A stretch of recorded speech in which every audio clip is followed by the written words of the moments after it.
बहुत इस उम्र के अंदर भी तो हमें और ज्यादा नहीं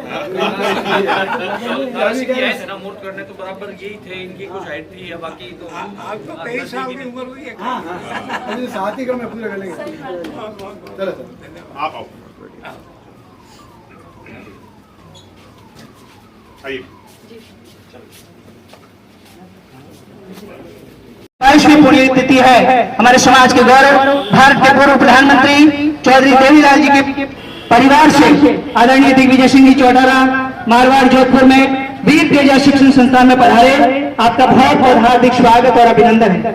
सभी हमारा से निवेदन है कि वह मंच पर पधारे। चौधरी दिग्विजय सिंह जी चौटाला साहब से ही आप लाइब्रेरी का निर्माण करते हैं। शिक्षा जगत में आपके योगदान को ये समाज हमेशा हमेशा के लिए ऋणी रहेगा। आपका हम तहे दिल से स्वागत अभिनंदन करते हैं। कार्यक्रम की विधिवत शुरुआत करूं मैं, उसके लिए हम लोग सबसे पहले मेहमानों का शाफा पहना के स्वागत करेंगे, चूंकि हमारे मारवाड़ की आन बान और शान है शाफा। तो मैं दिग्विजय सिंह जी चौटाला साहब के शाफा पहना से शुरुआत कर रहे हैं। आप ताली बजाते रहे, जोर से स्वागत, जोरदार तालियों से स्वागत सत्कार कर रहे हैं। प्रोफेसर के आर चौधरी साहब प्रोफेसर के जोधपुर में कंप्यूटर साइंस के प्रोफेसर रहे हैं और आपने इस शिक्षण संस्थान में समय समय पर अपनी महत्वपूर्ण योगदान दे रहे हैं। आप सिक्योरिटी के रूप में यहाँ के जो है सुरक्षा के रूप में सीसीटीवी कैमरे जो आपने लगवाए और समय समय पर यहाँ के विद्यार्थियों का जो है आप गाइडेंस देते रहे। आपकी पुस्तकें कंप्यूटर साइंस में तमाम विश्व के बड़ी बड़ी यूनिवर्सिटी में पढ़ाई जा रही है। आप हमारे बीच में पधारे, अपना अमूल्य समय निकालकर आपका तहे दिल से हार्दिक स्वागत सत्कार। माल्यार्पण देने में जितेंद्र जी कमेरिया से निवेदन करूंगा। जितेंद्र जी कमेरिया।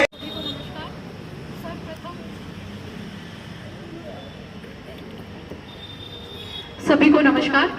सर्वप्रथम तेजा जी महाराज के चरणों में नमन करते हुए इस पवित्र प्रांगण में जोधपुर में हमारे तेजा हॉस्टल में मंदिर में प्रांगण में पधारे हरियाणा के युवा व लोकप्रिय नेता दिग्विजय सिंह जी चौटाला साहब तथा मंच को सुशोभित कर रहे साथ में विराजे हुए हमारे अध्यक्ष महोदय टीकम जी, विराजमान प्रोफेसर साहब के आर चौधरी जी, विराजमान रामनिवास जी चौधरी साहब, विराजमान हमारे रतन जी चौधरी, विराजमान पूर्व बीसी गंगाराम जी जाखड़ साहब, सम्मानित मंच तथा सामने विराजमान नारायण जी बेड़ा साहब, शिवजी चौधरी, लक्ष्मण जी चौधरी साहब, सभी सम्मानित गणमान्य नागरिकगण, विराजमान सभी पिता तुल्य बुजुर्गों, युवा साथियों तथा यहाँ पे विराजमान सभी छात्र शक्ति मीडिया के बंधु। सर्वप्रथम जोधपुर की धरा पर और हमारे पवित्र प्रांगण पर पधारने पे दिग्विजय सिंह जी का मैं बहुत बहुत स्वागत करती हूँ, बहुत बहुत आभार करती हूँ, बहुत बहुत धन्यवाद देना चाहती हूँ कि आप इस पवित्र प्रांगण में पधारे। जैसा कि आपने बताया कि पूर्व में जब परीक्षाएं चल रही थी तब आपने यहाँ का विजिट किया था और यहाँ पर जो बच्चों की मांग थी लाइब्रेरी, चूंकि हमारे यहाँ पर सभी आसपास के गांव के दूर दराज के बच्चों ने यहाँ पे आकर शिक्षा प्राप्त करते हैं, तो इन्होंने इनकी बात को गंभीरता से लेते हुए आज भव्य लाइब्रेरी 5.5 लाख के बजट से आपने शुभारंभ किया। तो इन सभी शिक्षार्थियों की वजह से, जोधपुर की तरफ से और सभी तेजा हॉस्टल की तरफ से आपका बहुत बहुत आभार मैं कहना चाहूंगी और आपका बहुत बहुत साधुवाद। समाज आपके इस पहल के लिए बहुत ही ऋणी रहेगा। अभी जब लाइब्रेरी का हमने शिलान्यास किया, उसके बाद जब विजिट कर रहे थे तो आपने इतनी में सीसीटीवी कैमरे लगाने में अपना महत्वपूर्ण योगदान और दिया है। अपना जो हमेशा के रूप में आप हमेशा अपना अग्रणी रहते हैं और भी न केवल धन के रूप में बल्कि समय के रूप में और ज्ञान के रूप में जो आप सेवाएं दे रहे हैं, उसके लिए आपका ये छात्रावास बहुत बहुत ऋणी है। आप अपने उद्बोधन के माध्यम से हमें लाभान्वित करें। सबसे पहले आज के मुख्य अतिथि आदरणीय दिग्विजय सिंह जी चौटाला साहब का अभिनंदन करता हूं, जिन्होंने अपना बहुमूल्य समय निकालकर यह बना रही थी लंबी डिस्टेंस कवर करके। संगीता जी बेनीवाल जो हमारे बाल कल्याण मंत्रालय की अध्यक्षा हैं, वो भी अपना व्यस्त समय होने के बावजूद यहाँ पे आए, समय दिया। बच्चों के लिए 2 शब्द कहे जो बहुत ही महत्वपूर्ण है। और प्रोफेसर जाकर साहब, बेड़ा साहब, यहाँ के ऑफिस बियरर्स टिकम राम जी, रतन लाल जी और आए हुए महानुभाव कार्यकर्ता दिग्विजय सिंह जी के साथ में काफी आए हैं, जिनसे लगता है कि उनका कितना प्रेम और कितना जुड़ाव है। और छात्र, ये एक बहुत ही बड़ा अवसर है, नहीं कि सिर्फ समान समारोह। ये समारोह सिर्फ स्टूडेंट्स के लिए है, छात्रों के लिए है, और इससे उनको कई सारी जानकारियां मिल रही हैं शिक्षा के अंदर दुनिया में क्या हो रहा है।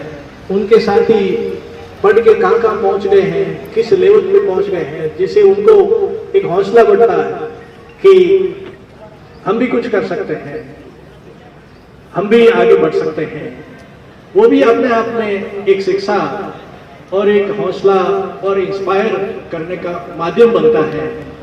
और जैसे बताते हैं, यदि आपके पास हौसला है, डिजायर है, कॉन्फिडेंस है, इंस्पायरेशन है, तो आपके पास बहुत बड़ा हथियार है आगे बढ़ने के लिए। छात्राओं के लिए भी मैं कहना चाहूंगा कि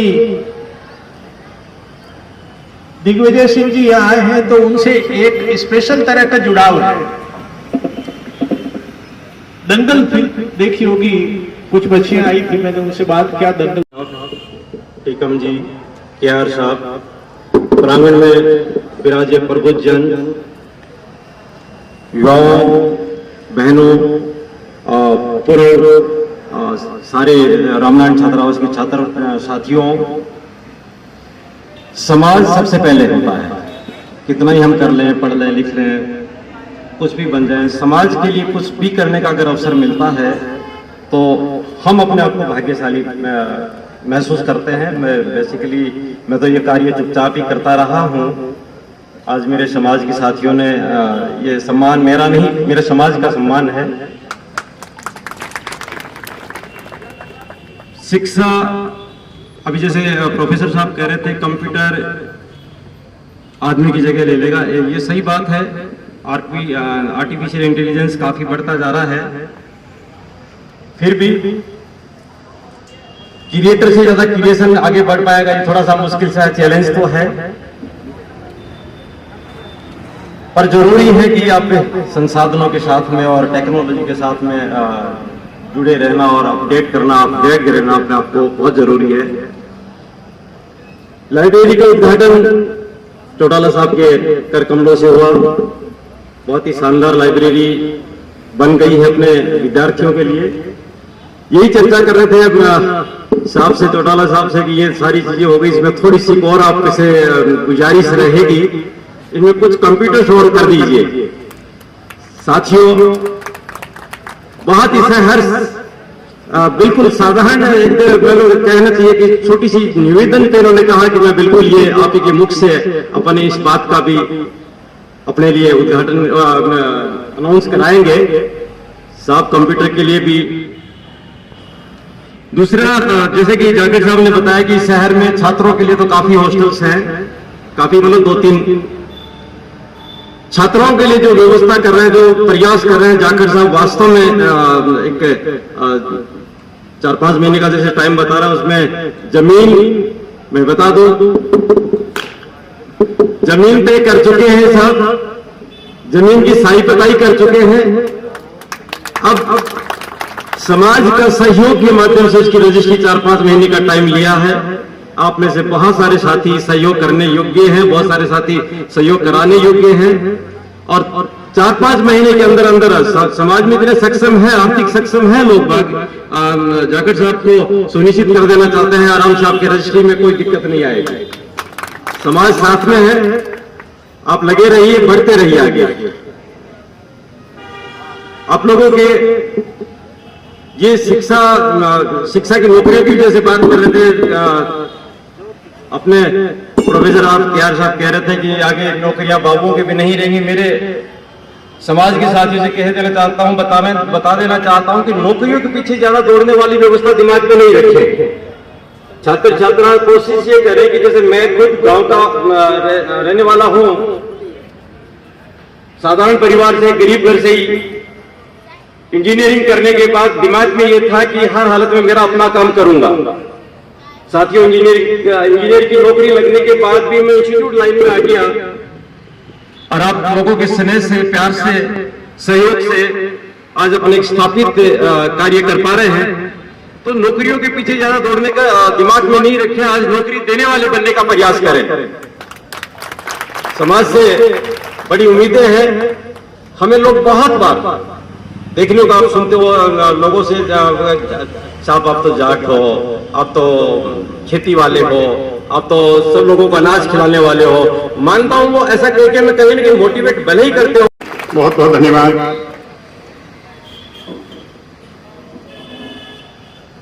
मैं अपनी बात कहूं उससे पहले आज जिनके श्री चरणों में ये भव्य प्रांगण, ये मंदिर, हमारे देवता रूपी वीर तेजाजी महाराज का एक नारा मेरे साथ लगाएं, उन्हें याद करें। बोलो वीर तेजाजी महाराज की जय। आप सभी की आवाज आनी चाहिए।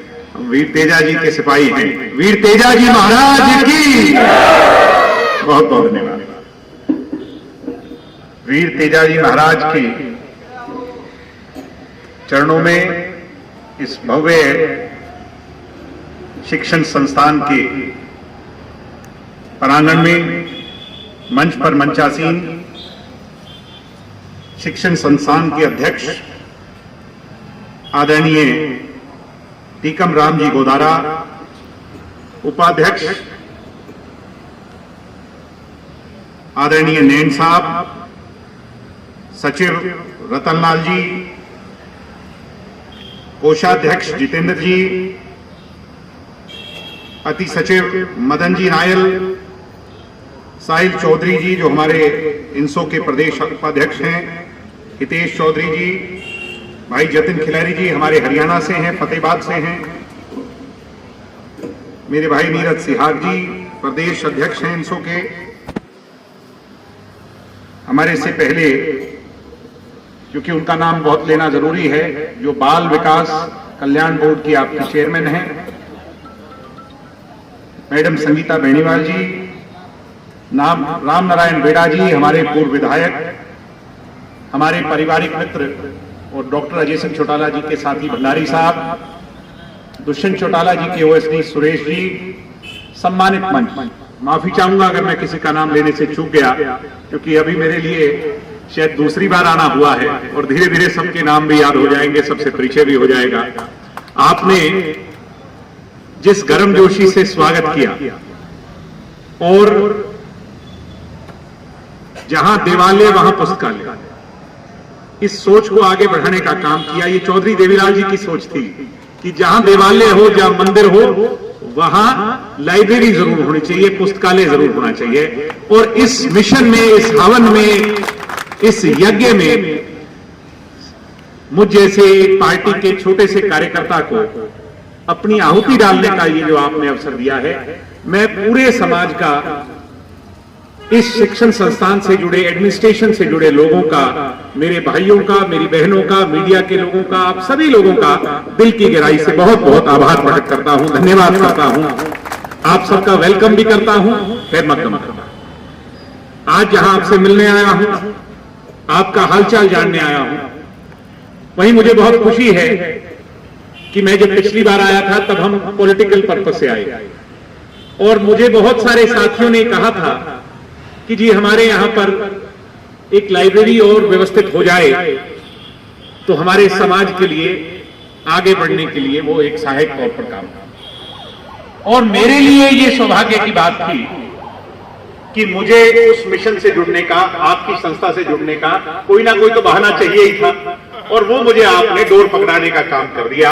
आज मेरे लिए ये बहुत खुशी की बात है कि लाइब्रेरी आपकी बनकर के तैयार है। अभी साहब कह रहे थे कि लाइब्रेरी तो हो गई, और जैसा कि आपने कहा भी कंप्यूटर जगत के बिना आगे अवसर नहीं है, मैं भी ये पूछ रहा था कि कंप्यूटर अभी इसमें कमी है। मैं आपको आश्वस्त करता हूं, वैसे संख्या शायद जो डेस्क है उनकी 46 की है, मगर 55 तो 21 कंप्यूटर जो है मैं बहुत जल्द आपकी लाइब्रेरी के लिए व्यवस्थित करूंगा, जिससे एक शुरुआत हो जाए। और मुझे उम्मीद है कि जब 21 हरियाणा से आएंगे तो 55 का कोटा पूरा करने का काम बाकी समाज जो हमारे भामाशाह बैठे हैं उसको करने का काम। लंबा चौड़ा भाषण देने की बात नहीं है, ये कोई राजनीतिक कार्यक्रम नहीं है।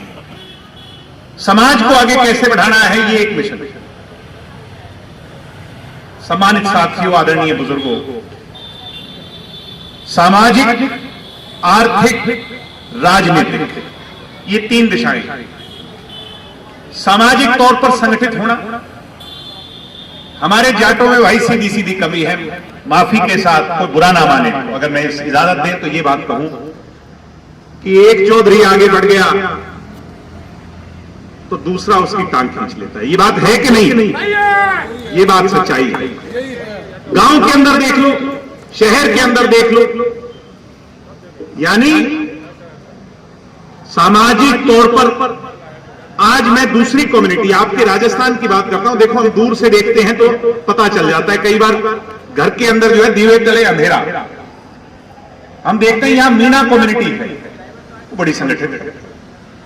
वैसे आपस में कॉम्पिटिटिव रहेंगे, मगर जब उन पर सामाजिक तौर पर आना चाहेगी तो सारे इकट्ठे हो जाएंगे, एकजुट हो जाएंगे। ये बात सच है कि नहीं है? और जाट की बात आती है, किसान कमेरे की बात आती है, संगठित होने की बात आती है, तो फिर टांग खिंचाई रहती है। युवा साथियों, इसको बदलाव जो हमारे से बड़ी जनरेशन है वो नहीं कर सकती, क्योंकि वो कल्चर डेवलप उनमें हो चुका है।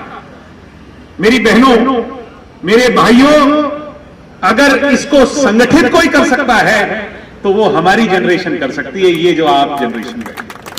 आज एक ही शपथ लो आप मेरे साथ कि जब समाज पर कोई आंच आए, जब समाज की एकता की बात आए, तो मेरा समाज संगठित होया खड़ा होना जो है ना नजर आना चाहिए। ये आज शपथ लेकर के जाओ, ये हम प्लेज ओथ आज लेकर। आर्थिक तौर पर भी हमें सशक्त होने के लिए एक बात और सोचो। मैं कई बार देखता हूं, जैसे आज कुछ लोग हमारे समाज में से आर्थिक तौर पर आगे निकल जाते हैं, व्यापारिक तौर पर बड़े बिजनेसमैन भी हैं। डीएलएफ जो है वो जाटों का है, आज हिंदुस्तान में सबसे बड़ी लैंड होल्डिंग है, मगर हमारे समाज के लिए जब बात आती है तो उसको कभी एक्नॉलेज नहीं करते।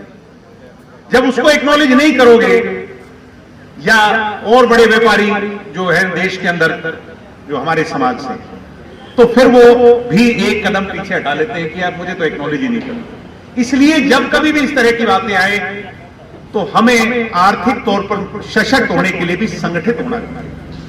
इसके लिए भी आप लोग राय मशवरा करें। कोई आगे बढ़े तो उसको देखकर ईर्ष्या ना करें, बल्कि उसको गौरवान्वित होकर के उसका नाम ले, हर जगह ले। मुझे भी खुशी होती है मैं जब कहता हूं, चर्चा करता हूं कि हिंदुस्तान के अंदर सबसे बड़ा बिजनेसमैन है तो वो जाट है, वो हमारे समाज से। तो आप समाज को आगे बढ़ाने के लिए फिर वही दिशा में कि संगठित होना जरूरी है, और आर्थिक तौर पर एक दूसरे का सहायक है। जब कभी किसी पर आंच आए, जब समाज के अंदर किसी को आवश्यकता हो, तो फिर अपने लोभ लालच सब पीछे छोड़ करके उसकी मदद करें। किसी को आर्थिक तौर पर कमजोर होकर के विवश ना होना पड़े, ये भी आज शपथ लेकर के जाए, मैं आज आपसे अपील करता हूं। और तीसरा है राजनीतिक। आपको लगेगा कि मैं पॉलिटिकल आदमी है इसलिए ये बात कह रहा हूं, मगर ऐसा नहीं। आज हरियाणा के अंदर कितने जाट? 27% जाट है, 5% जट सिख है, 32% बन जाते हैं। और हरियाणा के अंदर, हरियाणा बनने के पश्चात कितनी बार जाटों ने राज किया, ये किसी से छिपा नहीं है। कितनी बार मुख्यमंत्री बने, ये भी किसी से छुपा नहीं। मगर राजस्थान में जब हम आ जाते हैं तो राजनीतिक तौर पर बुरा ना माने, वही टांग खिंचाई कि ये आगे ना बढ़ जाए, वो आगे ना बढ़ जाए। मैं तो आप लोगों से एक बात कहता हूं, कि यहां हमें यानी दुष्यंत चौटाला को, जेजेपी को कोई राजनीतिक लोभ नहीं, कोई लालच नहीं है। राजस्थान की भूमि हम ये नहीं को सोच के आए कि हमने कल को चुनाव लड़ना है। मगर मैं आप लोगों से कहता हूं, मेरी युवा पीढ़ी भाई बैठे हो, मेरी बहनें आप बैठे हो, कि राजनीतिक तौर पर भी संगठित हो जाओ। दीन बंधु सर छोटू राम आपको राजनीतिक तौर पर संगठित होने का कह करके गए थे। अंग्रेजों के राज के अंदर भी किसानों के हक के लिए उन्होंने राजनीतिक कलम पकड़ करके फैसले लिए थे साथियों, तब जाकर के हमारा भला हुआ। ऐसे ही चौधरी चरण सिंह जी, उनके जमाने में हम राजनीतिक तौर पर संगठित हुए तो देश का प्रधानमंत्री पद भी जाटों के सर पर सुशोभित हो गया। चौधरी देवीलाल जी के साथ आप राजनीतिक तौर पर संगठित हुए, मगर उस दौर को बीते हुए कितना लंबा समय था, हम राजनीतिक तौर पर संगठित होना ही भूल गए। और एक और बड़ी दिक्कत है कि हमारे से संबंध रखने वाले उन समाज, दूसरे जो समाज हैं, उनको भी हम जोड़ना भूल गए। इसलिए मैं आप सब लोगों से कहता हूं कि राजनीतिक तौर पर भी संगठित होने की सोच बनाएं। एक अंतिम में मैं एक जो बात कहूंगा, इन तीनों चीजों का सामाजिक, आर्थिक और राजनीतिक तौर पर एक ही चीज से जुड़ाव है। ये तीनों चीजें कब प्राप्त होंगी? जब हम शिक्षित होंगे। अगर हम शिक्षित नहीं हुए तो ये तीनों चीजों की प्राप्ति हमारे से कोसों मील दूर चली जाएगी। इसलिए मैं आपसे ये कहता हूं, अनुरोध करता हूं कि जैसा आपने मुझे बताया कि सैकड़ों विद्यार्थी हमारे इस भव्य शिक्षण संस्थान के अच्छे आज जो है ना पदों पर बैठे हैं, उनसे उनको अपना आइडल मानकर आप शिक्षा को ग्रहण करें। इस क्षेत्र में कतई कोई भी, वो कहते हैं कि कंजूसी ना करें, किसी भी चीज की कंजूसी कर ले मगर शिक्षा के लिए कंजूसी ना करें। शिक्षा में जब हमारा समाज आगे बढ़ जाएगा तो हमें कोई नहीं रोक पाएगा, फिर कोई जो है ना ताकत हमें आगे बढ़ने से नहीं रोक पाएगी। आपने बहुत अच्छी बात कही कि सिर्फ जाट को खेती से जोड़ करके ना देखा जाएगा। अब हमें वाइब्रेंट होकर के हर फील्ड के अंदर आगे बढ़ना है। जैसे खेल जगत के अंदर हमारा समाज आ गया, आज शिक्षा जगत के अंदर हमारा समाज अपने कदम आगे बढ़ा रहा है, राजनीति के अंदर हमारा समाज आ गया। इसलिए हर फ्रंट लाइन पर हमारा समाज किसी से भी कमजोर नहीं होना चाहिए। और व्यापारी की बात आए तो जाट आगे नजर आना चाहिए, खड़ा नजर आना चाहिए, तब हमारा। इसलिए साथियों, मैं तो आप लोगों से यही कहूंगा कि ये टांग खिंचाई जो है इसको बंद करो। अंतिम में लक्ष्मण जेटियो, लक्ष्मण जेटियो। नमस्ते सर, पहले तो जोधपुर की धरती पर प्रधान के लिए आपका हार्दिक स्वागत, अभिनंदन है। लक्ष्मण जेटियो, आप युवाओं को क्या संदेश देना चाहते हो? युवा शिक्षा के माध्यम से सामाजिक, आर्थिक और राजनीतिक तौर पर सशक्त हों। किसान का मेरा वर्ग आगे बढ़े, उसके लिए सबसे जरूरी है कि संगठित होकर के, शिक्षित होकर के आगे बढ़े। धन्यवाद सर। आज आपने यहाँ पे जाट छात्रावास में लाइब्रेरी का उद्घाटन किया है जी, और आगे भी आप कंप्यूटर मतलब मेरा परम सौभाग्य है, मेरे परदादा स्वर्गीय चौधरी देवीलाल जी का जिस भूमि से जुड़ाव रहा, मेरे दादा का रहा, मेरे पिताजी दो बार एमएलए रहे यहाँ से, और दुष्यंत चौटाला जी और हम सबको उस भूमि की सेवा और समाज की सेवा के लिए आज अवसर मिल रहा है, तो ये हमारे लिए परम सौभाग्य का विषय है। आप जोधपुर में पहली बार ही पधारे हैं या? नहीं, मैं इससे पहले कई बार आना हुआ है। पिछली बार मैं संस्था में आया था जब यहाँ पर यूनिवर्सिटी के चुनाव थे, और तब ये मांग मुझे यहाँ के स्टूडेंट्स ने कही, तो मेरे लिए खुशी का विषय था कि हमने। थैंक यू सर, धन्यवाद।